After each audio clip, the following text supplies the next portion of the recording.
Hi, I'm going to show you how to paint the combined value intensity color grid. We're using complementary colors, so we have a primary color blue with its complement orange. We have a supply of white paint and a supply of black paint. So the handout that I designed, I purposely chose the size of the circles. These are small circles because you only need a little bit of black.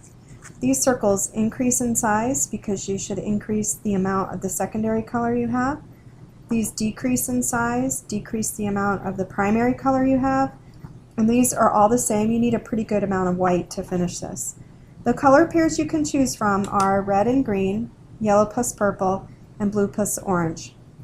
Those are complementary color pairs, so that's the only choices that you have for this exercise. I'm going to set this to the side. My finished work is going to go on this chart, and it corresponds to the paint palette that I'm using that I just showed you. So right down the center is where we're going to put these colors once we mix them. The white is going to be used to complete these two colors where it says tint. And then the black we're going to use in these two colors where it says shade. So first I'm going to show you how to mix these colors straight down the center.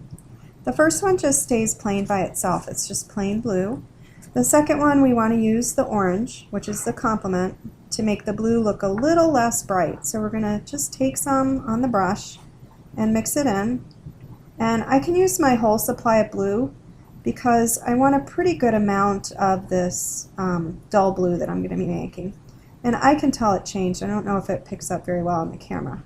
I add a little more just to go ahead and make it a little more dull. That looks pretty good. Make sure it's all blended. I'm rolling my brush to get the paint worked all the way through. I want it blended well because I don't want streaks. And then I'm going to rinse my brush and dry it on some paper towels, trying to get all the water out.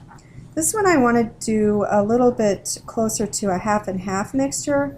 The blue's a bit darker than the orange, so I'll probably use all of the orange, but maybe not quite all the blue. First I'm just going to push some blue in there and test it. It should look sort of brown. And there we go, right in the middle. If it looks too blue, I would push in some more orange. If it looked too orange, I would push in more of the blue. But they're complementary colors, so they should combine to make a neutral. And brown is our neutral there. Rinsing. Get all the water out. This time I want an orange that's dull, so you use the opposite, the blue, to make the orange look a little dull. I'm just going to take a small amount to begin with. And I should get a color that I could use maybe to paint a pumpkin or something like that. Making the shadows on a pumpkin. There we go. So that's still orange, but it's just not a very bright and pretty orange. And then the last row I'm leaving as just plain orange. Now what I want to do is transfer each one of these 5 colors over onto my painting sheet. So you can see there's row 1, 2, 3, 4, and 5. I'm going to move this to the side. And then what I'm going to do, first the blue goes here. And when you paint yours, I want you to do it very carefully and slowly. I want you to get into the corners, so make sure you've chosen your brush well. Probably need a brush with a little bit of a point on it. If you don't like the brush that you're using, you can feel free to try another one. Just make sure that you clean everything that you use. I usually kind of outline a little bit and then I fill in. So again, I'm just going to do this quickly. Make sure your paint's nice and thick. Again, keep the water out of your brush. If you put it on nice and thick, you should be able to cover up the printed words that are on your sheet here. Rinsing my brush, drying it. This is my second color, goes here.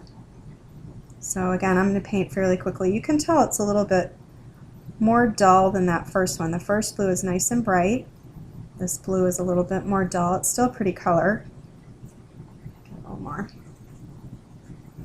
There we go. And again, you stay on the lines and paint nicely. I'm painting quickly for demonstration purposes. Just fill it in really nice and thick. Rinse, dry, and now for this neutral that I made, kind of a brownish, icky color. It's almost a gray. Get it in the corners, the edges, all the way to the bottom. When you're painting, don't leave any white gaps in between your squares.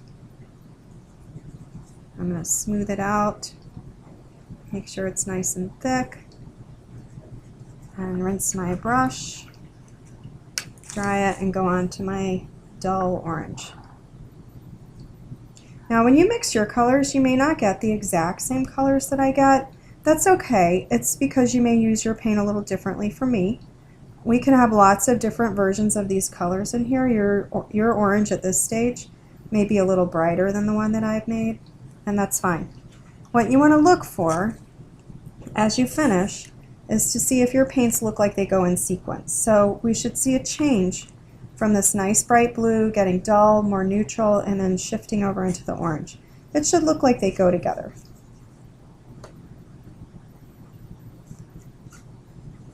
Okay. Again, yours is going to be a lot neater because you're going to paint slow, nice and even. You're going to get all those corners and edges, no white gaps.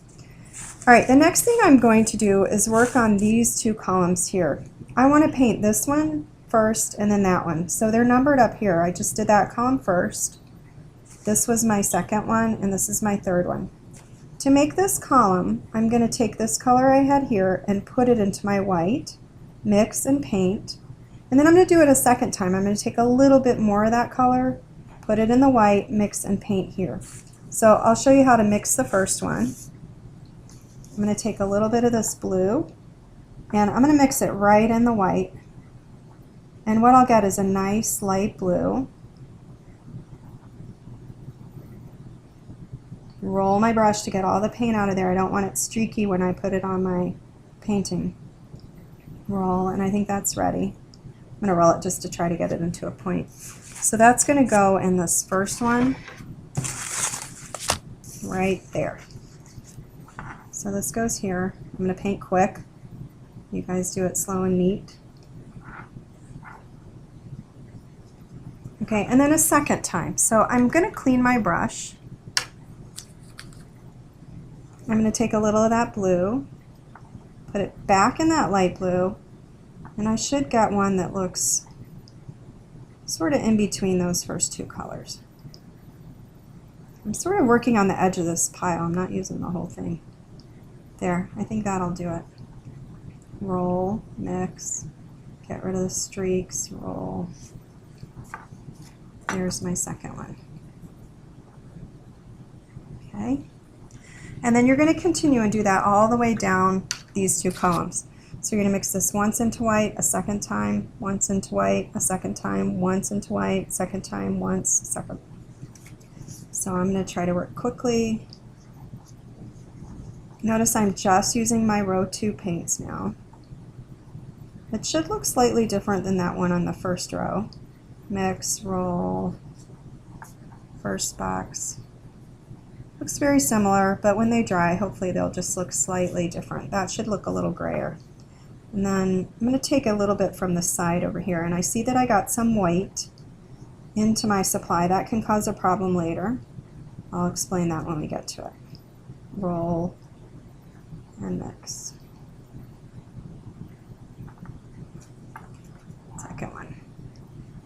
You can tell by comparing this and that this one looks a little less bright, more dull. Okay, I'm going to rinse, dry. I'm going to take this gray color, put it in the edge of this pile, and you can see you actually get a really nice gray. You wouldn't even know that that is made from blue with orange together. Roll it in there. Goes in my first box. And then I'm going to take a little more. I'm going to get some white in here too, but I'm going to be careful later. Roll it out of there.